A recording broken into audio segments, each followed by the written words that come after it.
Welcome back to the UGC Creator Series. At first, this wasn't a planned series, but after my first video, how to become a UGC creator and get your first brand deal in 24 hours, did so well, I knew I had to create more because this is the content you all want. This is the first official video in this series. So we're going to talk about everything from zero to paid in UGC. When I first got into UGC, which was just over a year ago, I jumped in and I'd done all this research before and I was able to avoid some of the pitfalls, but at the same time, I did make a lot of mistakes. And I am going to help you avoid the mistakes that I made and the mistakes that even some experienced creators who are struggling to make consistent income are still making. So we're going to talk about the 9 mistakes that you are going to avoid. Now, let me tell you, these aren't just little oopsies, okay? These are things that can make you want to get out of the business altogether or completely kill your business. And the worst part is, most creators have no idea they're doing it. So grab something to take notes and let's get to it. Now stick around because number 7 literally cost me thousands of dollars before I figured it out. If you haven't watched my video of how to get your first UGC deal in 24 hours, make sure you check that out after this. But for now, let's dive into these mistakes so you can start fixing them today. This is definitely no particular order, but I wanted to start with your mindset because that is where it all starts, right?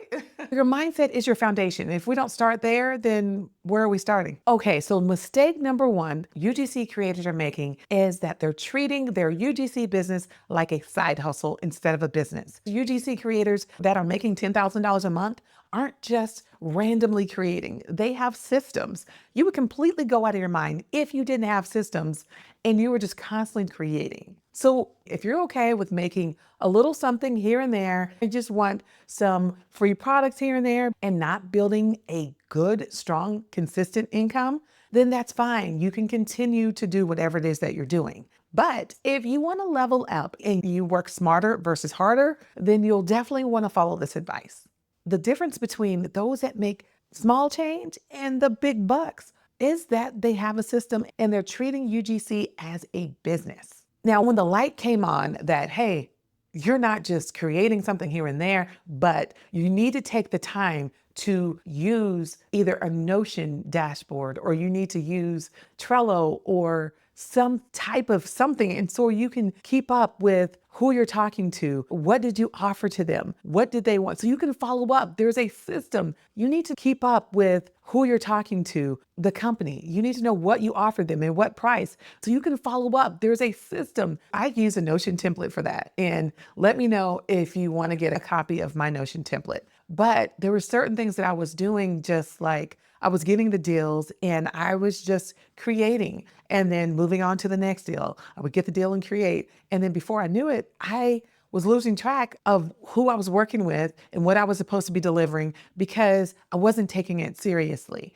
And I lost so much money by trying to juggle so many different things and being disorganized. So take it serious and organize your UGC business from the jump. Better yet, even assign certain days that you do things. For example, whenever you receive product in, you can set particular days that you're recording. Now, I did do that in the beginning and that worked out great. So there were certain days that I just did content days and all I did was do the content on these particular days and then editing on other days. So that way I was already ready to go and get started recording. So that is a huge bonus to how much you can crank out. So if you know you've got 2 or 3 UGC deals coming in over the next day or so, try and plan it to where you're batch recording all that content in that one setting. And then all you have to do is the edits. At least you're already dressed and ready to go. I was juggling 2 to 3 projects at one time with different deadlines, different requirements, and then this would come back with something. So I'm not gonna lie, I was delivering B- work when I could have easily given it my all if I was more organized. This cost me late nights. I was up 2, 3 o'clock in the morning, going over scripts, trying to figure things out, all because I didn't set myself up for success. So ask yourself, are you treating your UGC business like a business or a hobby? And you have to pick. If you just want a hobby, great. Just willy-nilly do whatever you want. But if you want to make real money and you're serious about this, you want to set yourself up. because you also need to understand that one approach scales to 6 figures and the other approach keeps you stuck in feast or famine. The next mistake is analysis paralysis, following too many gurus, listening to too many people, and just being afraid to get started. When you consume too much advice from too many people, you end up doing zero strategies effectively. Plus, you end up second guessing your work and comparing yourself to every creator out there. And you'll know and come to find out that that is one of the greatest struggles that the most talented creators have: imposter syndrome or comparison, and just comparing themselves to one another. But you got to remember, you are the only you, and you can only do the best that you can do. So I believe in you, and I know you can show up and give it your all. But don't be like me and spend 3 months bouncing around, changing strategies, trying this, trying that, before going all in on one. Pick one strategy, go all in on it. Give it some time, give it at least a month. Y'all have no idea. One week, I was looking at UGC creator groups. I was on TikTok. I was scrolling through Instagram. I was looking at Below and all kinds of different UGC agencies. I was all over the place. I was becoming overwhelmed, which resulted in nothing. Pick one voice to follow. Choose someone who you can trust and that you admire. Choose someone who resonates with you. Follow their strategy for at least a month. And then also, when you're following their strategy, make sure you're taking notes to see where you'll implement things that you would like to do. Because I didn't follow just one person's strategy by no means. I took so many strategies and ideas from different places, and I became overwhelmed, and it took me so much longer to get started. And I kept listening to the creators say, oh, it's so easy, just get started. Meanwhile, I'm watching them grow, grow, and grow. And I was looking at some creators that didn't even have a ton of followers at the time or a ton of experience. But by the time I finally got started, they had over 100,000 followers on social media. So the information that they were providing was eons beyond me. By the time I was ready to get started, they were no longer in the earlier stage of their journey. And some of those creators forgot some of those early struggles. Successful creators test, adjust, and then scale. They don't chase and doubt every single thing that they're doing. They stick to their tactic, okay? You got this. All right, so moving on to mistake number 3, neglecting your personal brand, okay? Before you roll your eyes and think, okay, I don't want to be an influencer, hear me out. Your personal brand is your reputation. It makes the good clients choose you. It allows you to work a little less, because you start to receive more inbounds. Now, for me, fortunately, I was able to get referrals and I didn't have to do as much posting, and I chose the Twitter route, and I didn't have to do as much posting on my page. But you'll know in almost every video, I wished I would have started building my personal brand when I started UGC. Believe me, if you aren't intentionally building your personal brand, you are leaving money on the table. I was so focused on client work that I didn't even want to post on my own page, nor did I know what to post. I had no consistent presence, no consistent point of view, no personality. And I really realized how much I needed this when my portfolio website went down and they asked me for my social media accounts. And I was like, and it was a big slap in the face because I really didn't have much on there to show. So even if you don't have much time, even minimal content is helpful, not just like a few little small random things. So let me know and we can do this together, because right now, as I've mentioned, I'm focused here on YouTube, but soon I will create a series of Come With Me as I grow my personal brand on social media. So let me know if you're interested in that and we can do that together. If you're ready to start growing your personal brand, you could post things like behind the scenes of your process. You can talk about UGC deals that you have, or you can use it as a way to display examples. But do not use the exact UGC content that you've given to a client to post. You can say something in the beginning and mix it up, but do not post the exact same thing. That will look like fraud on one of your sides, and you don't want to make the brand upset, and you don't want to be in some type of social media jail because it looks like you're posting someone else's content even though it's you. So be careful about that. Just make sure that whenever you want to show an example that you say something like, here's an example, and you have some type of intro, or maybe you're somewhere in the corner and you're showing like an example of your work, but you aren't actually showing the exact same video as it was that you handed it over to the client. As a matter of fact, you can even make some changes, maybe changing up some of the B-roll or something like that. If that's included in that content, you just want to make sure that you're not posting the exact same thing that you handed to the client. The other thing that you can start posting right now are things that you already do, things that you love, and things that you just want to talk about.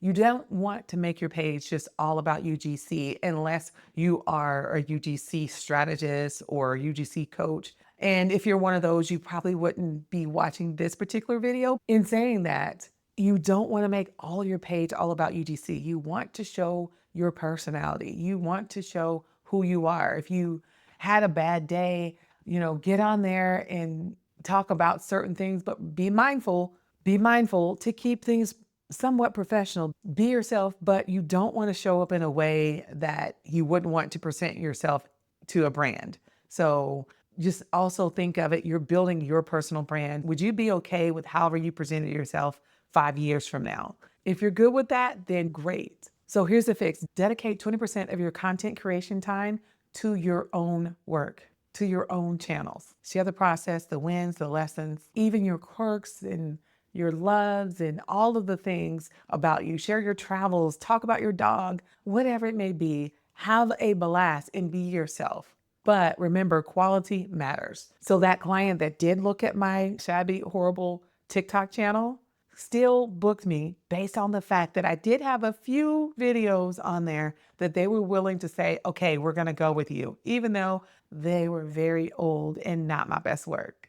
I just was posting things being silly. Okay, now mistake number 4 is that your portfolio is too complicated. Now I did that. I made my portfolio just too wordy and I made it more of a regular website. I don't even know if you should have that many words on a regular website.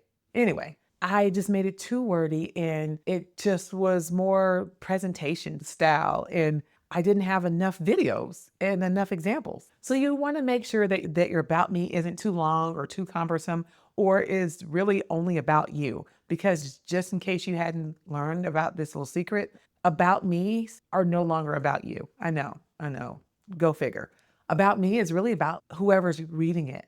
It's your relatability to the reader or to the viewer.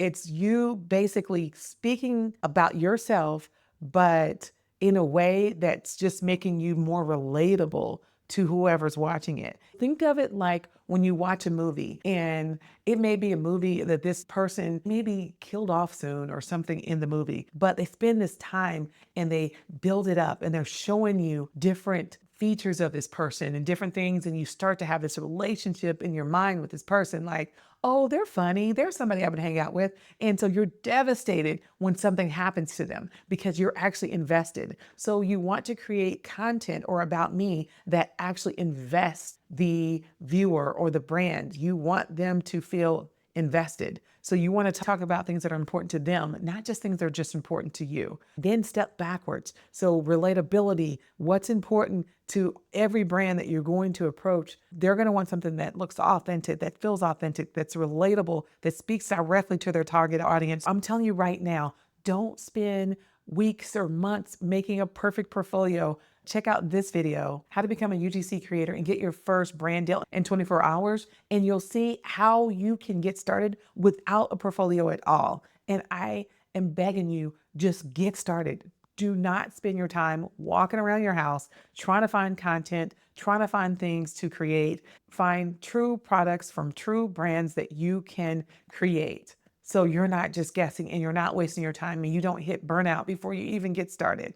So if you don't have a portfolio already, just get started with your Google Drive and go on from there. Keep it simple, but keep it impactful. Make sure the information in the videos that you include on your portfolio actually hit home and matters to the brands. Make sure that they are your absolute best examples. Make sure they're clean. Make sure that you have videos of yourself talking and that you're showing yourself. You're not just all B-roll, but make sure that you do include videos with B-roll. Don't just have a ton of unboxings and you're never showing your face. Make sure that you have plenty of hooks, maybe multiple hooks in those videos. So it could be a visual hook, a verbal hook, and don't worry because my content creator toolkit will definitely help you out. It's totally free for your first 60 credits. So it will help you create and craft a script and the hooks that you need so you can just continue to process your beautiful content effortlessly. And number 5 is sounding like a robot. Now, I'm not gonna lie, it's so hard now with AI not to sound like a robot. If you start looking and getting into AI, the next thing you know, you'll start to sound like AI. You'll say something like in a world where, and that is so frustrating, or dive into, or something like that, or just the term total game changer is just so overused. So you want to make sure that you don't sound like a robot and that you're speaking to your audience, you're speaking to the brand just like who they are, like they're just one person. Give your brand a face. Whoever it is that you're talking to, they are just like you. They're just doing their job. So talk to them just like anybody else doing their job. Like, how do you, when you go through the checkout line at the grocery store, how do you speak to that person? Well, speak to the brand just like they're a friend, and they will feel that connection and that relatability in you, and they will be so excited to work with you just because you sound like a friend. Now, don't get me wrong, I have an issue with sometimes being overly scripted sounding because I used to do some cheesy commercials, and for some reason, they wanted an overly scripted sound, like, I don't know. If you want to see the commercial, I can't place it. I was thinking if I could, but I can't show you the commercial because it was actually shown on TV. But I wish that I could because y'all, yeah, it was like, I got a new car and I'm so excited. And you can get a new car too. Remember, brands aren't hiring you for your perfection. They're hiring you for your relatability and your ability to convert and make sales for them. They're hiring you for your authenticity. I want you to remember this. Conversational content converts way better than a regular, shiny, polished ad. So be your beautiful, imperfect self. If you struggle with being or finding your own voice, here's a great tip.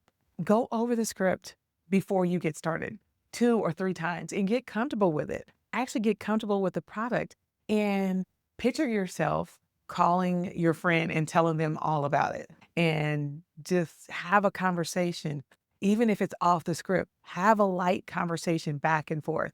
Then turn on the camera and go with that script, and you'll realize how much more comfortable and relaxed you are because you aren't looking at the script for the first time. Because I was definitely making that mistake. I wasn't really reviewing the script too much before. I would just turn on the camera and get started, and I was sounding much more robotic than I wanted to sound. I could have sounded much more natural than what I was coming off. Now, the final one in this particular section is focusing too much on the aesthetics. You want to make sure that your content converts. You don't want to just spend all of your time making sure it just looks good, but it doesn't do anything. I know we've all had that food that just like, oh my gosh, this is going to taste amazing because it looks so good. And you take your first bite and then you question like, what?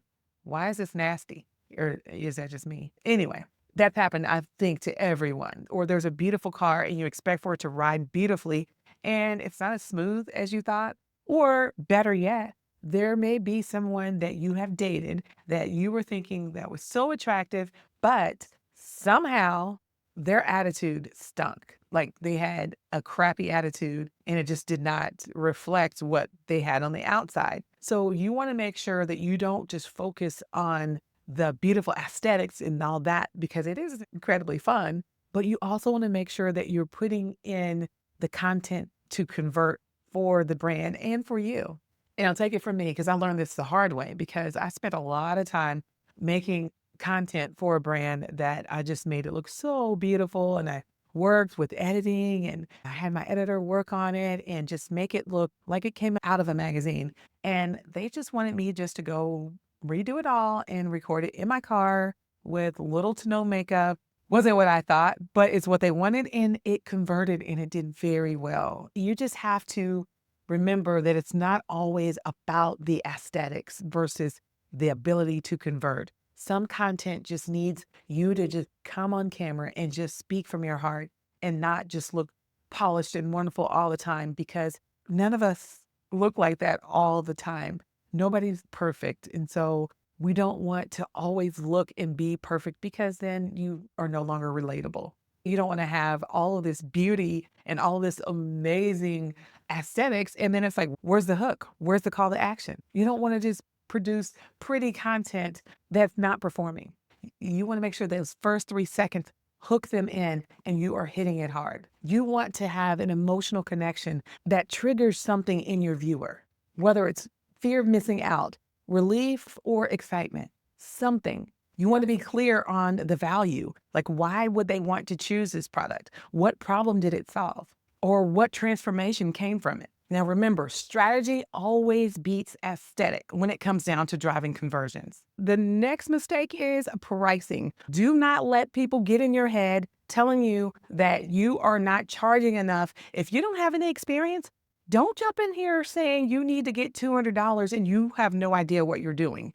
Or if you're doing a good job and you're working, you should not be working for free all the time or for super cheap.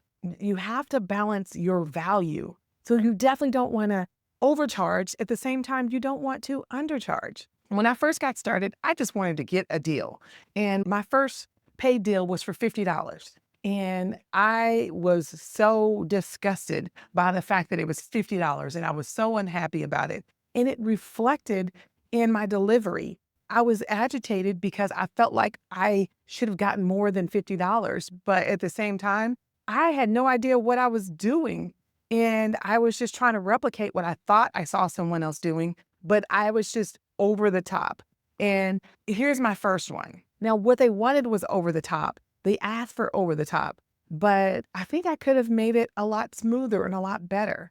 But because I was so focused on feeling like I was underpaid, because I listened to all the gurus who said, oh, you need to make, at that time, the minimum was like $125, $150 for a new UGC creator. And I felt like, oh, well, I'm being mistreated. And no, I was getting paid to get training, and I was being misinformed, thinking that I was not getting paid enough. When I tell you, some of these huge creators that now make $600, $700 for one basic concept started with $25 for a concept. Sometimes we have no idea of the journey, and we just feel like, hey, we're being mistreated or we're being underpaid. So here's the reality. We want to find a sweet spot. Sometimes it is taking that $50 deal, that $100 deal, so you can then later charge the $200 so you can gain the knowledge that you need. As you grow and you become overwhelmed with offers, start increasing your prices. And before you know it, your skills improve as well as your bottom line rates. So don't compare yourself to what you see on social media. Sometimes it could be in the age bracket that you're in. It could also be your gender, or it could even be your nationality. Sometimes creators in the US may get paid more than creators in another country. And sometimes creators get paid in another country more than they would get paid in another particular country. And other times, brands are looking for creators specifically in one particular country. They may want creators from Poland, and that's all that they want, and they're paying top dollar for that. Or they may want creators only in the United States, or creators from Canada. And most of the time they make this very clear, but just realize that every single brand deal is not cookie cutter, and it definitely depends also on your negotiation skills. But make sure that you have the skills to negotiate before you jump in trying to negotiate. Number 8, big mistake that I made was not looking at the analytics. I was not even requesting the analytics from brands. I was just creating content and giving it to brands. And every so often I would see myself in what we call the wild. I would see myself, or someone would tell me that they saw me, and I'd say, well, how many views did you see? I had no idea of the actual data or the analytics. I created content solely based on whatever they required, or just what I thought looked good and what I saw somebody else perform well, and someone would remake or recreate something similar for the brand that I was working for. So I just assumed maybe it worked. I had no idea. When you have mega viral content that's out there and your content is converting and you're getting clicks and likes and loves and everything else, you need to know that and you need to include that in your portfolio. And you also want to be able to replicate it. Some of my favorite videos were underperformers. And at the same time, some of my videos that I thought was hits big. And one of the ways that you know this is when the brand comes back and they start trying to do more work. And you know that things went well, and it's a great opportunity for you to ask them for the analytics. So remember, data takes the guesswork out of content creation. It allows you to replicate what works, not just for that brand, but maybe for other brands. You can rinse and repeat something similar. So check out TikTok analytics or request from the brands to actually give you the analytics that they got from maybe something that they use on whitelisting. And whitelisting is when they run ads on your actual content. If you can say something like, I had a recent video that got 200 saves in the first 3 hours and boosted traffic by 47%, it's much greater than just showing your portfolio. You'll definitely want to include those details. And finally, mistake number 9, not reviewing your content critically. And this is definitely something that I did so bad, not looking at my content and realizing that it sucked. And just assuming that because I created it and worked on it really hard, that it had to be good. So here's a tip to look at your content and find out if it's really good. First, watch it on mute. Does a visual story hold up? Second, listen without watching. Is there energy and consistency in your voice? And then watch it as a stranger. If you were a stranger not watching yourself, who you love, would you understand what you were saying? Would you stay engaged? Would you scroll off? Now, this is, I'm going to say it, the game changer that you need to start truly evaluating your content. Now, this process is eye-opening. I discovered weak hooks, energy drops mid-video, and vague call to actions. Now, here's the fix. Dedicate 30 minutes each week to review your content. Take notes on what you can improve and just go on from there. Don't get overwhelmed and be concerned about what you've already created. Just move forward and create better. And just know that self-critique leads to growth. So there you have it, the 9 biggest mistakes that's killing your UGC business and exactly how to fix them. Now I want to hear from you. Which one of these mistakes hit home? Drop a comment and let me know. And also get access to the free AI Content Creator Toolkit. Get access to your free credits in the Content Creator Toolkit. Believe me, when you fix these mistakes, or if you don't make these mistakes, your business will thrive. I went from struggling to being able to being extremely selective with who I'm going to work with. The same transformation is possible for you. Remember, you don't need fancy equipment. You don't need a massive following, but you want to work on your personal brand. You just want to avoid these critical mistakes. If you found this information helpful, go ahead and hit that like and subscribe button. Thanks for watching, and I'll see you in the next one. If you're ready, I'm ready. Let's grow.